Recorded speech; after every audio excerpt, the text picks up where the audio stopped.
a few tweets making fun of. Oh my God. Oh, Phillip, you didn't have to go that hard. Oh no. Oh, Phillip. Oh, you didn't have to do that. On that note, we got a Phillip DeFranco mention.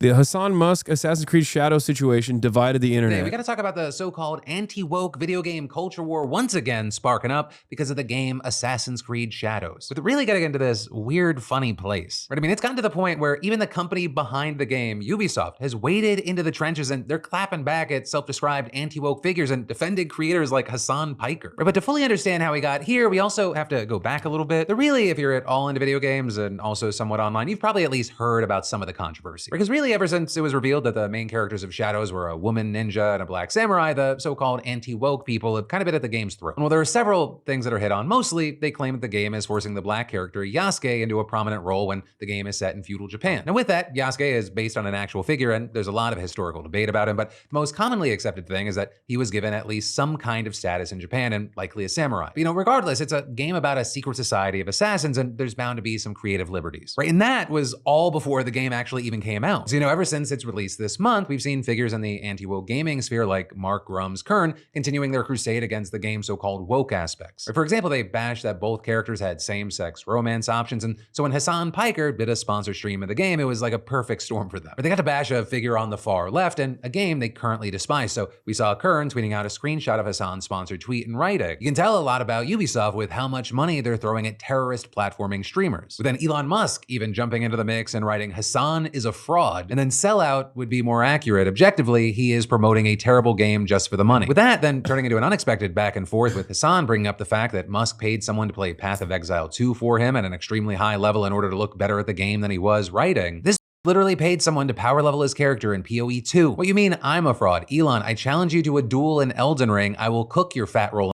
With that, then turning into Grums defending Elon by saying that he wasn't paid to play PoE 2 while asking how much Hasan was paid to play Shadows, to which Musk responded with this classy tweet where he also said that Hasan had blocked him, with Hasan then defending the block, saying that he was tired of Musk's post being all over his timeline after he bought the... I'm sorry. I'm sorry to all my haters, but this back and forth, you can't make me look bad in this. You know what I mean? There is nothing you can do to take, because I know normally under every other circumstance, like my haters will like try to pick apart everything piece by piece, but this is such an airtight back and forth. There is nothing you can say about it because it is a replicable experience. Who amongst us has not muted or blocked Elon Musk because they were like, oh my God, bro, stop promoting your own tweets. Jesus Christ. You know what I mean? The ratios themselves obviously also kind of showcase that this is the popular sentiment. So it's a very weird situation where like everyone's just like, yeah, this is, there's not really much work I can do. Oh, there was also this. I had this smoke last night as well. Drama alert. Hasan crashes out at Elon Musk after he calls him a fraud. This, when I responded to it, by the way, had 1,000 likes. But of course, as soon as I respond to it, all the haters that have my notifications on immediately go and they tried liking it.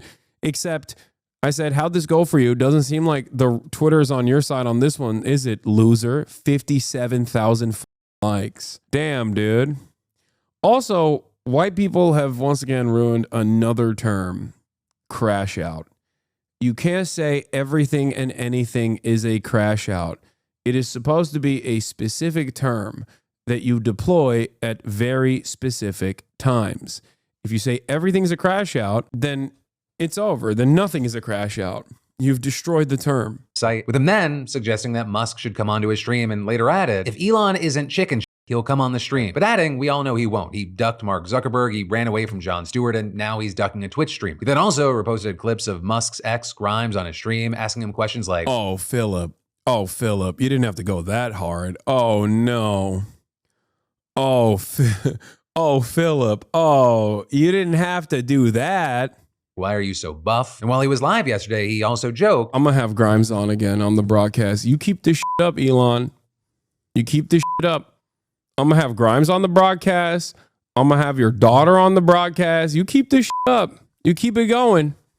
I'm gonna interview I'm going to interview everybody. With then, in a follow-up video to all this, Hasan actually revealing that he unblocked Musk so that Musk could reply to his challenge to appear on stream, with him going on to say, "My challenge is still simple. Elon Musk, come on the stream. Show everybody how not afraid you are. Except, Elon Musk, you have backed away from challenges time and time again." You know, all of this was already enough to make the situation spread across people's timelines, but then things really took off when Ubisoft itself decided to join in and respond to Musk calling Hasan a sellout with, "Is that what the guy playing your Path of Exile 2 account told you?" But then Grum's attempting to dunk on them, responding with an article that claims Shadows isn't the success that embattled Ubisoft needs right now. But then the social media person at Ubisoft being quick with it and posting, "Our game is out," which is a reference to the fact that Grums has allegedly been developing a game for years now with no tangible progress. To which Grums responded by making a few tweets making fun of Oh my God. Ubisoft and their game by pointing out that an indie game that just came out is doing better on Steam and claiming that their attempts to ratio him and Musk weren't successful. And there, while it is definitely true that Schedule 1 is doing better on Steam, a game like Assassin's Creed also relies heavily on platforms like PlayStation, Xbox, and such to do. And Uplay, they have their own platform. And also, Schedule 1 indie games are like Repo, are oftentimes free. Why are people like this? They'll either point to like once in a lifetime games like Baldur's Gate that people have been waiting for decades on to be like, well, they had 800,000, active concurrent players at one point. Like, you guys suck. You only got like 70K, or anything like that. And, or they'll point to like Fortnite, you know what I mean? And it's like, yeah, dude, some of these games are $0. Do you know how many people can play a $0 game? Or a $17 game? Like, a lot more people, okay? No one willingly uses Uplay. You don't have to defend it. No, I'm not saying people willingly use Uplay. I'm saying that people do get the game off Uplay or numerous other avenues, especially when it's cheaper, if it's like Ubisoft Plus or whatever, you know? But regardless of the fact, someone spending $70 on a game is very different. Do well, so that's not a huge indicator. But then also regarding the ratio, it looks like he took the screenshot right when it happened, because as of recording, it is a blowout with Musk's and Grum's tweets collectively getting 81,000 likes, whereas Assassin's Creed's clapback is sitting at 585,000. And this is, they also went on to retweet their burn against Musk with a quote from their own game, which also went viral. But I mean, it's even gotten to a point where it's spawning its own popular memes, and you have people claiming that the fact that the company stood up to Musk was enough for them to buy the game. Dude, that was the funniest part. Hella people were like, you know what, I'm buying it. And that's good. It's good for two reasons, okay? I'm not saying this as someone who did a hashtag ad for Ubisoft, and holy, they should be celebrating me and the social media manager for literally getting them a unlimited amount of organic advertisement. It is crazy, okay? But the reason why I celebrate it is because I think people are sick and tired of these losers. I think this was a cathartic moment for a lot of people where these losers have been so loud on the timeline, like constantly chirping, like, oh my God, don't play this game. Don't, like, they have become significantly worse than the SJWs, because at least the SJWs are like advocating for empathy. They get annoying. Radlibs are annoying. That much is true. But at least they're like annoying in the direction of things that people agree with. Radlibs make agreeable positions annoying and unagreeable. These guys, on the other hand, make unagreeable positions impossible to contend with. Like, no one wants to hear from them. No one wants to hear from Radlibs, but they still kind of agree. They're like, yeah, don't be racist. That's up. These guys are like, you have to be racist. You have to be racist. Why are you not racist? I'm racist. Everyone around me is racist. And I'm also a pervert. This is my only thing that I care about. And it's like, you should be ashamed of saying things like that. You should be ashamed of thinking things like that. Okay? You should literally be afraid and ashamed to outwardly present these as your values. And yet, not only do you say that, but you get a lot of love from other losers as well. And I think finally people are frustrated with this enough where this was like a boiling point. This was a point where everyone basically was like, oh, thank God a brand is not capitulating to these anti-woke lynch mobs. Jesus Christ. That's the energy I got from the internet yesterday. You know? Because it was, oh God, this circle jerk must end, okay? I'm done. I'm done with it. I mean, I've never been on board with it anyway. I've never entertained it. I've yelled at people like this for quite some time, but Jesus Christ, dude. Oh. Now rather than wait for a sale. Though all of this is you have some claiming that Ubisoft is buying likes and spending time on this, which is why they're in financial trouble right now. But really, we haven't seen any real proof that the likes were purchased. Not to mention that it appears that the success of Shadow has actually helped their stock. Also with this, I'll say that's the biggest copium. Oh, dude. Yeah, people don't hate us for constantly yelling that like the main character is black or a woman or the credit sequence is too long, or any number of different things that we made up and got upset about the things that we made up. Like I imagined you doing something that you didn't do and now I'm angry at you. Like all this stuff. All this like shitty girlfriend behavior, okay?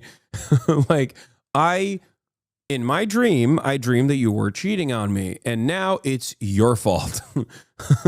Like that's basically how Grums operates, or a lot of what these like right-wing accounts do is basically, I imagine that, Japanese people are very frustrated with Assassin's Creed, and I'm not going to check, and it doesn't matter because other people who are also collectively hallucinating this false reality are also mad at you for said false reality that doesn't exist in the real world. That it's very interesting that a social media team like for Ubisoft is doing something like this. That's kind of rare because they're at a place where they don't want to alienate potential fans and lose sales. And so you have outlets like Forbes backing this up, writing, it is very hard to get tweets fully approved for big name brand accounts. So to have Ubisoft social snap after months and months of harassment is something to behold. Though I will say, I do think that we're going to see more and more of this in the future, especially on platforms like X. Because when it comes to all the different social media companies, they actually went as far as making burner accounts on social media pretending to be Japanese historians complaining about how the game is racist. Yeah, no, there are a lot of those guys, like the right-wing foreigners in Japan accounts. They're a serious issue. And they do have the tendency to like get right-wing Japanese accounts to actually get on board with this messaging too, because they're all so our hogs are actually dominating their hogs' brains and giving them brain rot too. It becomes a whole problem. Are a lot of similarities, but also depending on certain platforms, things thrive more than in other places. And so, when it comes to X, I guess the primary currencies I would call it would be clapbacks and dunking on, right? X, Twitter, so much of it is essentially just people fighting. And so seemingly more and more people want brands to step up. Or when they get hit, they don't want some lawyer speak professional statement. Yes. They'd rather the brand respond, sounds like you're made. Now, obviously not all brands. For now, we'll have to wait to see if the will never make them happy sort of mindset is what continues to grow, or if this is more of an outlier situation. But then next up from that in the news, we got to talk about yeah, Ubisoft promoting Assassin's Creed Shadows here in Japan in Chinese. No, I'm not joking. This guy is supposed to be Japanese, by the way. He's the white guy who LARPs as a Japanese guy. Here is Hideki Kamiya, chief game designer, Devil May Cry, Bayonetta. Someone goes, "Oh no, why you, Hideki? I respected you. Take some balls and defend your land, dude. What the fuck? Can't you see the agenda behind this? It's clear as day. Don't be a traitor to your own beautiful culture." To which he responded with, "It seems insects have even created poetry. What a remarkable evolution." Which is awesome. How do you not feel embarrassed to write this, man? How? How do you not feel embarrassed to write this? A lot of people, by the way, this is why I say everyone's a liberal. Because what these guys are doing is no different than the well-established radlib narratives in the past of, people wearing kimonos. Okay? This was a big point of contention. My culture is not your costume. This is what a lot of radlibs would get upset about in the 2016 era, in the heyday of like BuzzFeed and whatnot. They'd be like, "Oh, you're wearing a kimono. It's not cultural appreciation. It's cultural appropriation. What's the line? What's the boundary? Nobody cares. Cultural appropriation discourse," right? Ironically enough, this is why I say everyone's a liberal at the end of the day, because these guys are also doing, why don't you care about the cultural appropriation, but like in a right-wing fashion, okay? That's what this is. That's exactly what this is.